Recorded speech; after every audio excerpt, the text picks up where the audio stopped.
Just 3 years. Think about that. From 680 to 683 CE. It's barely a blip in history, right? And yet, in that tiny window of time, the rule of one man, Yazid I, would inflict a wound on the Muslim world so deep, well, you can still see the scar today, 14 centuries later. So how does that even happen? How can a reign that short, just 3 years, create a fracture that is never, ever healed?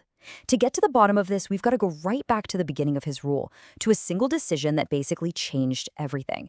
Okay, so the conflict, it really kicked off the second Yazid took the throne. And his succession, it wasn't just a little controversial. No, this was a complete game changer. It was a fundamental break from everything the Muslim community had known about leadership. So on one side, you've got the way things used to be done. Shura, basically consultation. You pick a leader based on their merit, you talk about it, and the community agrees. But then, Yazid's father brings in this whole new system, mulk. And that's just a fancy word for monarchy, right? Power is no longer earned, it's inherited. It passes down through the bloodline. And that right there was the first domino to fall. So who was this guy at the center of the storm? Well, Yazid wasn't exactly raised in the traditional Islamic heartland of Medina. Nope. He grew up in Damascus, in a court that was way more influenced by the monarchies of the Byzantines next door. You could say he was a product of this new imperial world, not the old consultative world. So you have this controversial succession, right? It's no surprise that Yazid's reign started with a huge, and I mean dangerous, challenge to his authority. The most respected figures in the whole community just said no. They refused to accept him. And listen, these weren't just some minor political rivals.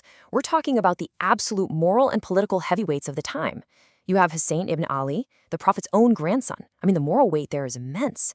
Then there's Abdullah ibn al-Zubair, grandson of the first caliph, and Abdullah ibn Umar, son of the second. When these guys say no, it's not just a political problem. It is a devastating, crippling blow to Yazid's legitimacy. Yazid had a choice. He could try patience, maybe some negotiation, but he chose pressure.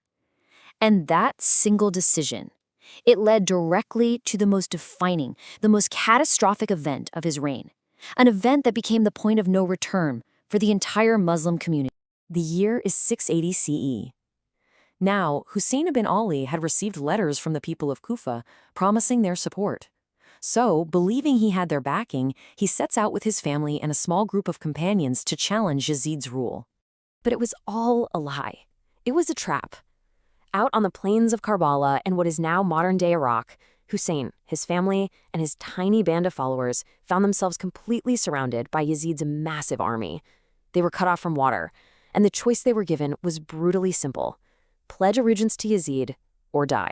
Husayn refused. He and his companions were martyred. The news, it was just catastrophic.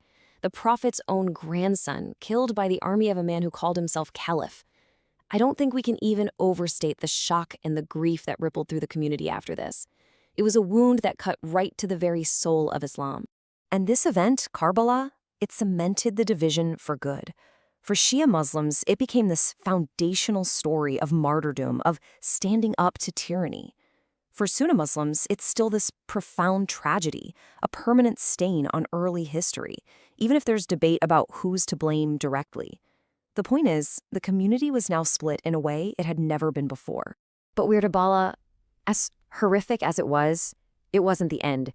It was really just the beginning of the violence. The crisis just kept escalating, and the bloodshed soon spread to the two holiest cities in all of Islam. So, the shockwaves from Karbala are still being felt, but the violence is far from over. Let's fast forward just a bit to 683 CE. This is a year that would see 2 more acts of sacrilege, committed under Yazid's command. First up, Medina, the Prophet's own city. The people there openly revolted against Yazid. This wasn't just a rebellion, it was a symbolic rejection of his rule from the very heart of the faith. Yazid's response was just utterly brutal. He sent in his Syrian army and they crushed the rebellion at a battle called Al-Hara. And then the city was plundered. For 3 days. I mean, to attack the very city where the Prophet had lived and died and was buried, it was seen as crossing every single red line you could possibly imagine. And in that same terrible year, 683 CE, with Medina now brutally suppressed, the army turned its sights on the last stronghold of opposition. Abdullah ibn al-Zubair had taken refuge in Mecca, the most sacred sanctuary in Islam. He had declared himself the rightful caliph, and Yazid's army was sent to finish him off. So the army lays siege to the city. And in the fighting, they're using catapults, and the unthinkable happens. The Kaaba itself, the holiest site in all of Islam, is struck. It's damaged. The siege was only lifted when news finally arrived from Syria. Yazid was suddenly dead. So he ruled for just 3 years, but look at what he left behind. Chaos, division, sacrilege. So how has history come to judge this man? What's the final verdict? Well, as you can imagine, the verdict on Yazid is complicated. It's still deeply divided. On one hand, you have his critics, especially in Shia Islam, who see him as the ultimate tyrant. I mean, he's responsible for Karbala and attacking the holy cities.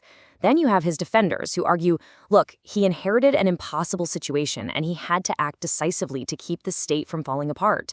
But the broader consensus, I think, is that his reign marks the moment the caliphate kind of lost its moral compass. It's where raw politics crushed sacred principles. And this is why this story, this history, still hits so hard today. It forces us to ask these timeless, difficult questions about power and faith. Like, what happens when power passes by blood instead of by the people's consent? How should rulers treat the family of the prophet?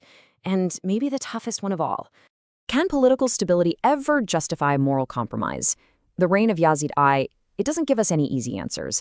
What it does, though, is serve as this dark, enduring warning. It leaves us with a question that, really, every single generation has to confront for itself.